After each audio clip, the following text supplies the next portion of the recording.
Inner Wheel club of Giridih sunshine के द्वारा मंगलवार रात रोटरी हॉल में अंतर्राष्ट्रीय महिला दिवस काफी उत्साह के साथ मनाया गया, जिसमें पीडीसी पूनम सहाय ने 8 मार्च के दिनांक के महत्व को ध्यान में रखते हुए सारे कार्यक्रम 8 की प्रस्तुति में प्रस्तुत कराया। क्लब की 8 मेंबर्स द्वारा गीत प्रस्तुत किए गए। यंग जनरेशन क्लब द्वारा कविता प्रस्तुत की गई। नारी शक्ति के ऊपर 8 झांकियों के बीच कंपटीशन करवाया गया, जिनका जजमेंट मुख्य अतिथि के रूप में आई हुई गिरिडीह की डिस्ट्रिक्ट जज वीणा मिश्रा एवं उनके साथ आई हुई 14 मजिस्ट्रेट के द्वारा दिया गया। साथ ही विभिन्न क्षेत्रों की 8 महिलाओं को सम्मानित किया गया, जिसमें nurse Aarti Ghosh, lady singer Lakshmi Sinha, social worker Lily Ahmed, Roma Kumari, single parent Anuradha Kapiswe, housewife Ritu Anand, social worker from village Sangeeta Hansda, NSS की संध्या मिश्रा शामिल थी।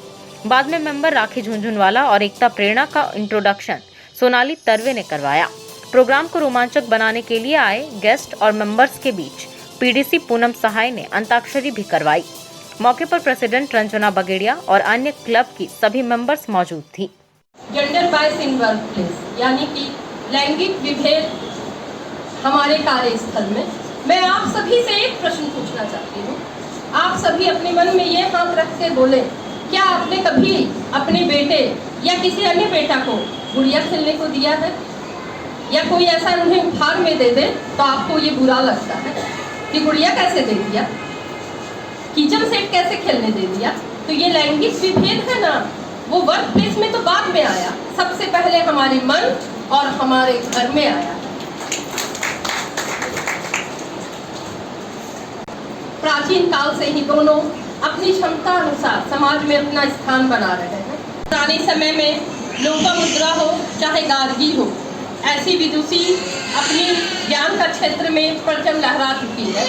राजनीति क्षेत्र में रजिया सुल्तान हो या नूरजहां हो या कर्णावती हो, आईएलओ की 1944 की फिलाडेल्फिया घोषणा में कहा गया कि कोई भी इंसान जो किसी भी नस्ल, जाति या समुदाय और लिंग का हो, उन्हें समान आज़ादी, सुरक्षा और समान उपलब्धता का माहौल मिले।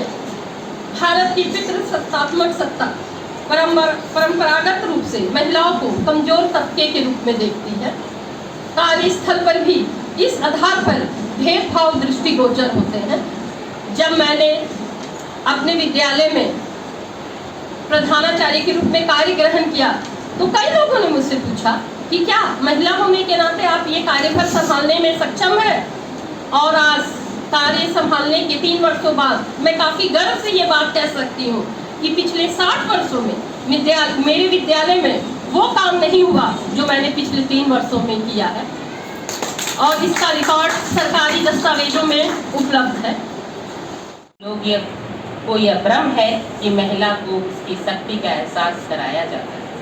कुछ लोग को यह भ्रम है कि महिला को सशक्त करना पड़ता है। यही वजह है कि आज हम लोग लैंगिक असमानता के विषय पर चर्चा करने पर मजबूर हैं। कितना अच्छा होता अगर यह असमानता ही नहीं होता, तो आज यह चर्चा का विषय ही नहीं होता। आज मैं एक ऐसी महिला के बारे में बताने जा रही हूँ जो कि वह बस चालक है।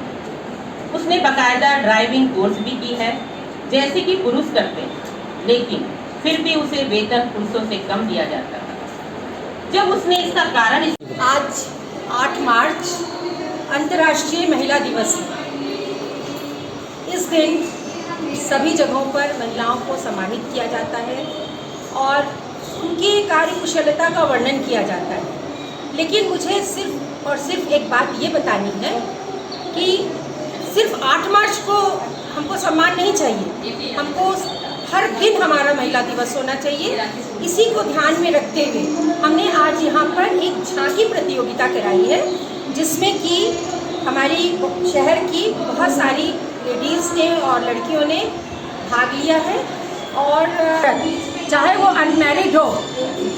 अनमैरिड हो या अगर वो विडो हो चुकी है, तो समाज उसको हमेशा दूसरी नज़रों से देखता है और उसका सहारा नहीं बन के उसका क्रिटिसिज्म करते हैं। और इस चीज़ों को झेलते हुए इन महिलाओं ने अपने जीवन में सफल स्थान बनाया। यही मैं संदेश आज, और मेरा अंत में ये संदेश है कि महिलाओं को महिला दिवस पर खाली नहीं पहचाना जाना चाहिए और हम महिलाओं को भी साथ में ये समझना चाहिए कि जब संविधान में, कानून में हमारे अधिकार पूर्णतः वर्णित हैं, तब हम लोग और समानता की बात करते हैं, तो फिर हमको क्यों किसी से भीख में कोई चीज़ लेनी है? हमको अपने हक से, अपने अधिकार से उन सारी चीज़ों को हासिल करना है जो हमारी ऑलरेडी हैं। एक लास्ट में बात बताना चाहते हैं, महिलाएं कहती हैं कि हमको 37% रिजर्वेशन मिल जाए, हमको यहाँ पर ये सुविधा मिल जाए क्योंकि हम महिलाएं। क्यों? एक तरफ हम समानता की बात करते हैं, फिर हम चाहते हैं कि हम रॉकेट भी उड़ाएं जैसे पुरुष उड़ाते हैं, तो फिर हमको अधिकार के लिए रिजर्वेशन क्यों चाहिए? इसलिए हमारी ये सभी महिलाओं से गुजारिश है कि आप अपने बलबूते पर अपने जीवन को संयमित कीजिए और आगे बढ़िए। किसी की सहारे की ज़रूरत आपको कभी नहीं पड़ेगी।